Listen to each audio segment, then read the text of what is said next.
এবং গত কয়েকদিন ধরে আমাদের যিনি দলীয় প্রধান নাহিদ ইসলাম এবং সেক্রেটারি জেনারেল আখতার হোসেন স্পষ্ট করেছেন রিফাইন্ড গ্রুপ যে কোনো মূল্যে বাংলাদেশ আওয়ামী লীগের কোনো রাজনীতি করার দরকার নাই।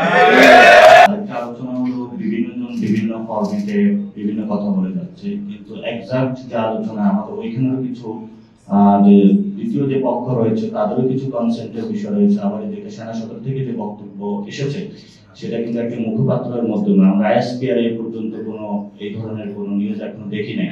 আমরা যখন সেনা সদর থেকে এই ধরনের কোনো ব্রিফিং বা আইএসপিআর এর মাধ্যমে কোনো কিছু জানবো, তাহলে আমরা সেখানেও পার্টির প্রেস ব্রিফিং এর মাধ্যমে এই বিষয়ে অবগত করবো। এর মধ্যে হলো আপনারা দেখছেন আমাদের দলীয় এখন কোনো এই পর্যন্ত স্ট্যান্ড যায় নাই।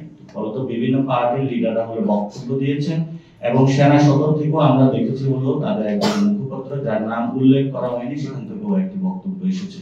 তো এই জন্য আমরা দেশবাসীকে অনুরোধ করব, সাংবাদিকদের অনুরোধ করব, আইএসপিআর কে বক্তব্য দিচ্ছে এবং আমাদের দলীয় ফোরাম থেকে প্যাডের যে প্রেস রিলিজ দিচ্ছে সেটার জন্য অপেক্ষা করার জন্য।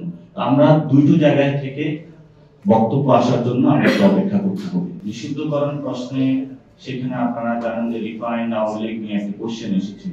এখানে বিভিন্ন জায়গায় বিভিন্ন বক্তব্য এসেছে। আপনারা বিএনপির একটি বক্তব্য দেখেছেন যে সালাউদ্দিন সাহেব বলেছিল আওয়ামী লীগ নিষিদ্ধকরণ।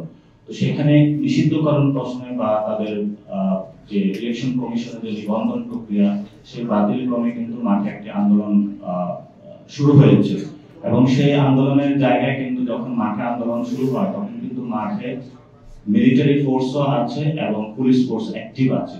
তখন সেখানে কিন্তু বিভিন্ন ফরম্যাটে বিভিন্ন জনের সাথে আলোচনা হয় এবং সেই আলোচনা থেকে এতটুকু আলোচনা গড়িয়েছে এবং এটা কিন্তু আলোচনার সূত্রপাত হয়েছে আওয়ামী লীগ নিষিদ্ধকরণ প্রক্রিয়া প্রশ্নে। এবং আমরা গত 6 মাস পর্যন্ত বলে আসছি যে আওয়ামী লীগের যে মানুষগুলো অথবা যারা খুনি ছিল, ডিরেক্ট খুনের সাথে ইনভলভমেন্ট ছিল, যারা বিভিন্ন জায়গায় সেনাবাহিনী বিভিন্ন ক্যান্টনমেন্টে আশ্রয় নিয়েছিল, আমরা তাদেরকে স্পষ্ট বক্তব্য বলেছিলাম দেশবাসীর সামনে যে এই বিষয়ে বক্তব্যগুলো স্পষ্ট করার জন্য। এবং আমরা সেই বিষয়ে স্পষ্ট বক্তব্য পাওয়া পর্যন্ত আমরা কাউকে পর্যন্ত বিশ্বাস করতে পারছি না।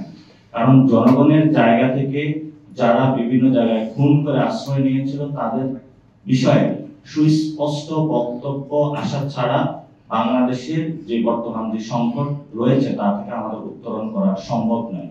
কিন্তু ঘটনাগুলো চলমান প্রবহমান এবং সেই জায়গা থেকে আওয়ামী লীগের কোশ্চেনটা যেহেতু এখন অনেক বেশি মানুষের সামনে এসেছে এবং তারা দেশি বিদেশি অনেকগুলো আন্তর্জাতিক চক্রান্ত করে যাচ্ছে এবং অন্যান্য দেশের যে অ্যাম্বাসেডারগণ রয়েছেন তারাও যখন বিভিন্ন জায়গায় বিভিন্ন ফরম্যাটে কথাগুলো বলে যাচ্ছেন তখনই কিন্তু আমাদের সামনে এসেছে। তো সেই জায়গা থেকে আমরা স্পষ্ট করেছি এবং গত কয়েকদিন ধরে আমাদের যিনি দলীয় প্রধান নাহিদ ইসলাম এবং সেক্রেটারি জেনারেল আখতার হোসেন স্পষ্ট করেছেন রিফাইন্ড গ্রুপ যে কোনো মূল্যে বাংলাদেশ আওয়ামী লীগের কোনো রাজনীতি করার দরকার নাই। আমরা এই বিষয়ে ঐক্যবদ্ধ থাকবো, সেটা রাষ্ট্রীয় প্রতিষ্ঠান হোক যে কোনো প্রতিষ্ঠান হোক, কেউ যদি আমাদের সামনে দাঁড়ায় আমরা সেই যুদ্ধ চালিয়ে যাব ইনশাআল্লাহ।